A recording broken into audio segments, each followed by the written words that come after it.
Welcome to the European PTA Secretary course. My name is Christina Larry, and I am currently your European PTA Secretary.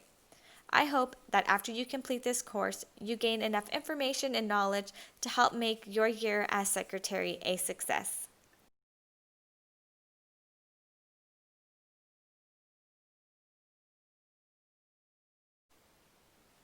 During today's course, we are going to identify the basic roles and responsibility of being a local PTA Secretary, recognize what belongs in the minutes, and also understand the importance of the minutes and record retention.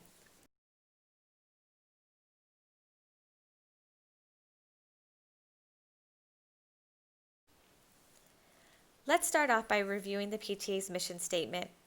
The overall purpose of the PTA is to make every child's potential a reality by engaging and empowering families and communities to advocate for all children.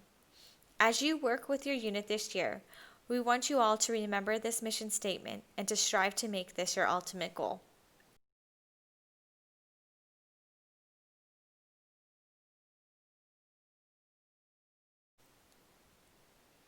Your job as secretary is to manage and to keep records of PTA business. You also need to conduct and maintain a correspondence as directed by the bylaws. You will need to work closely with your president and other board members on all PTA business.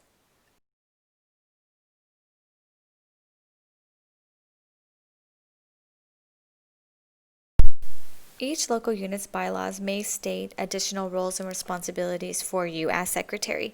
We're going to talk about the three main roles, but it is a good idea for you to take a look at your local unit's bylaws to gain information about any additional duties that you may have being a secretary for your local unit.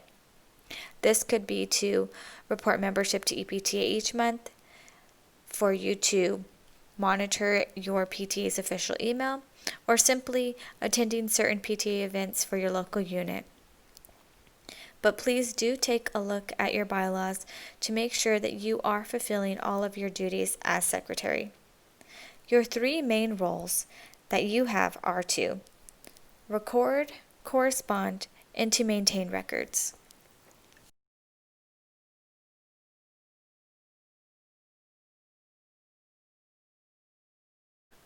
Now let's go into detail and talk about your responsibilities that you have to prepare for your meetings, what you're responsible for during your meetings, what you should be doing post-meeting, and also we'll talk about your record retention.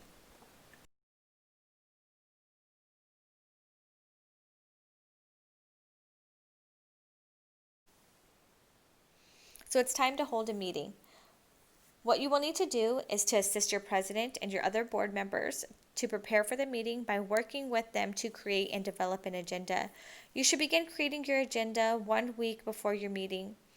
In creating your agenda, you will want to send out an agenda request to your board members or to your chair members, depending on what type of meeting you're holding. So if you're holding a board meeting, you would send out an agenda request to your board members. If you were having a general membership meeting, you would want to send out an agenda request to both your board members and to your committee chairs in order to develop your agenda. You will also need to send out an announcement to all of your members and your board members of the date, the time, and the location of your meeting. Each local PTA has their own time stated in your bylaws in which you need to give notice to hold a meeting. Usually this is no less than 5 business days, but go ahead and check your bylaws to verify what the amount of time is that you need to give notice in order to hold a meeting. I would recommend that you work with your board to plan all your meetings ahead of time by creating a schedule for all of your meetings at the beginning of the year, and then you can put out that schedule to your general membership. So then you are just sending out a reminder for each meeting. Once your agenda is complete, you will send out your agenda and any other necessary documents. This could be your financial report that you received from your treasurer, and also any agenda reports from your board members or your committee chairs.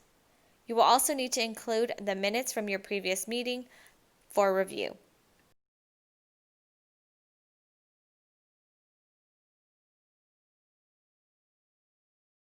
Here's an example of an agenda request form. These can be sent out to your board members and to your committee chairs prior to your meeting. They can complete these forms for you in order for you to create your agenda, and you can attach these forms when you send out your agenda and your previous meeting minutes to your membership.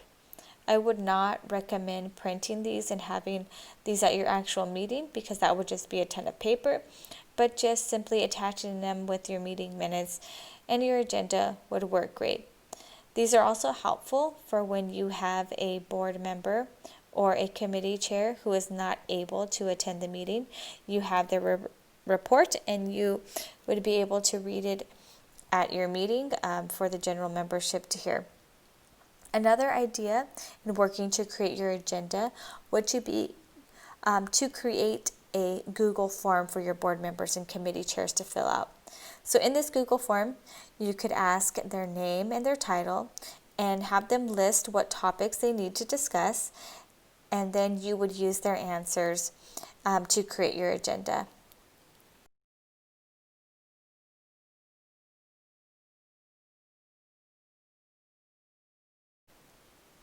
Here are two examples of agendas if you are needing any inspiration or ideas on how to set up your agenda.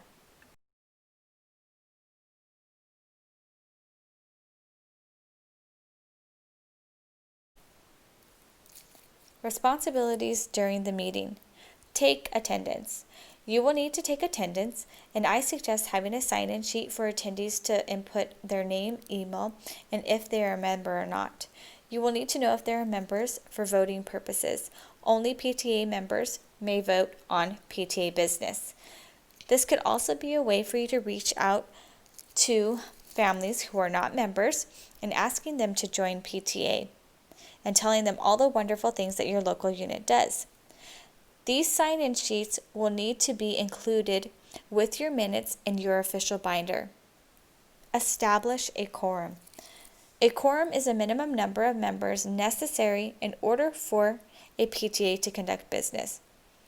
A PTA cannot take votes on any business matters unless a quorum is present. Each PTA will have a different number of members necessary in order to count as a quorum, and this can be found in your local unit's bylaws. Present your previous meeting minutes. If there are any corrections that need to be made, make them in pen, and then once your minutes are approved, you will sign them as approved and date them. You will take your minutes, you will count votes, and be a voting member when it comes to any motions that are made.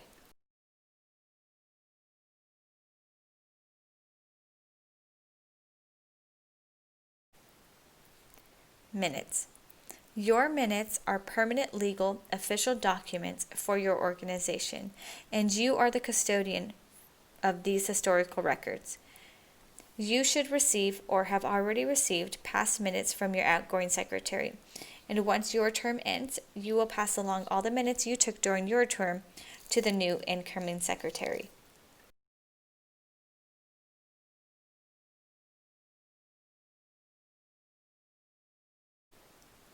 Let's go into detail on how to take minutes. Only take notes on actions. Minutes should state what is done, not what is said.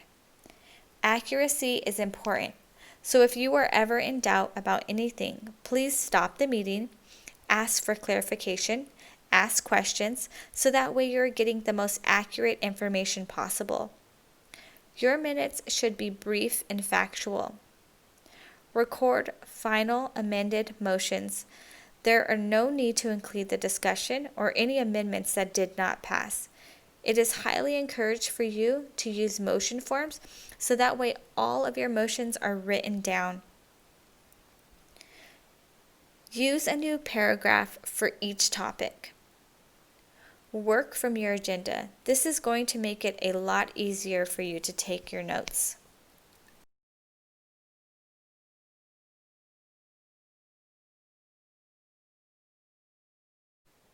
What to include in your minutes. You always need to include the name of your association and specify what kind of meeting you held, whether that be a monthly meeting or a special meeting who the meeting was held for. That could be your general membership, your board, your chairs, or a committee meeting. This all needs to be specified on your minutes. Include the date, the time, and the place in which the meeting was held, the time the meeting was called to order, and you need to have a record of who was in attendance and whether or not all of your board members were present or not. This ties into having a sign-in sheet or an attendance sheet at your meeting, so then you are able to attach that to your minutes. You need to specify whether or not a quorum was established. This also ties into having an attendance sheet, because if you cannot prove that your quorum was established by your attendance sheet, then you were not able to conduct business or pass any motions. You need to have the approval of the minutes from your previous meeting. Include any reports that were sent to you by your board members or your chair members. These all should be attached to your minutes. You need to have all the motions and the name of the person who made each motion. You do not need to include any motions that were withdrawn, only motions that passed, did not pass, or motions that were tabled. Include any unfinished business, so that way you are able to carry on with that business at your next meeting. Make sure you include any announcements that were made and the time that the meeting was adjourned.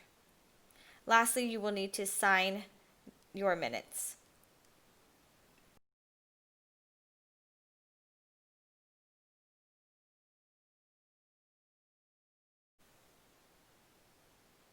Here are some things that you should not include in your minutes. The minutes should not reflect your own personal feelings or opinions or anyone else's personal feelings or opinions. Do not use judgmental phrases. There's no need to add in motions that were withdrawn. You only need to add in the motions that passed, did not pass, or a motion that was tabled. Do not use flowery language. Your minutes should not be complicated. They need to be easy to read and easy to understand. Please refrain from having overly detailed reports. Remember, your minutes should be brief and factual and to the point. You also do not need transcripts of the meeting. You do not need to record every single conversation. You just need to record what happened. You do not need to include who seconds a motion. Just who motioned, what the motion was, and if the motion passed or did not pass.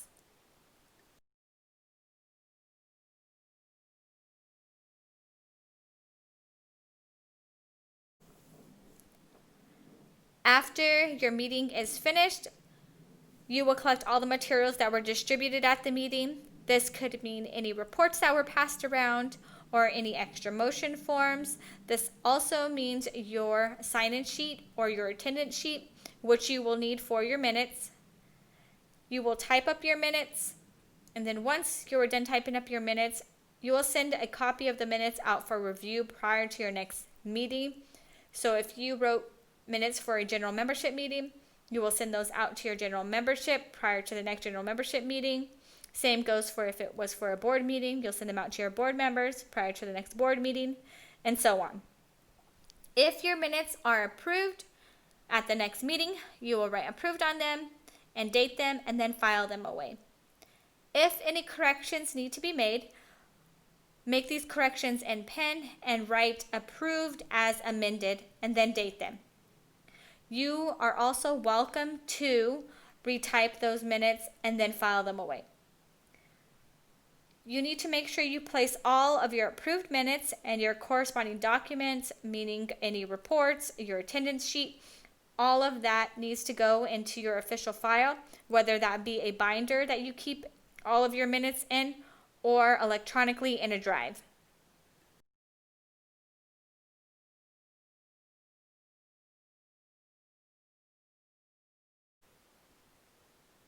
Record retention. All of your minutes and corresponding documents should be kept permanently. Remember, your minutes are legal documents for your organization. At the end of your term, you will hand over all of your minutes to the new incoming secretary.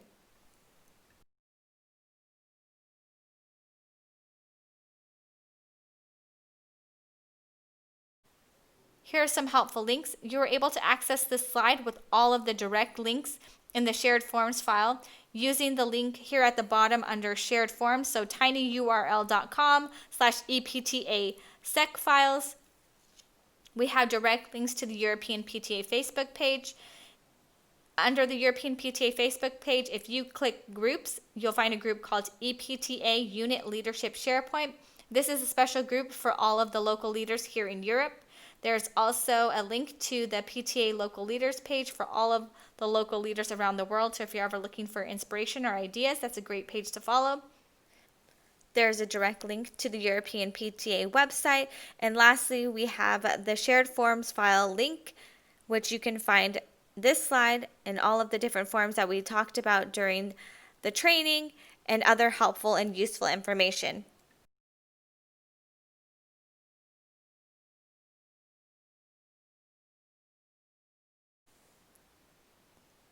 If you have any questions, please feel free to email me. My email is eptasecretary@gmail.com.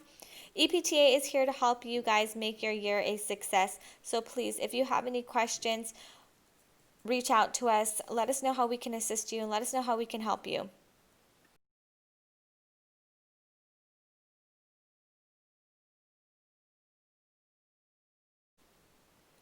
Here's your exit ticket. Use either of these links to fill out the completion form. Doing so will give you credit for completing the secretary course. It will also direct you to fill out a completion certificate, and then you are able to print that for your own records.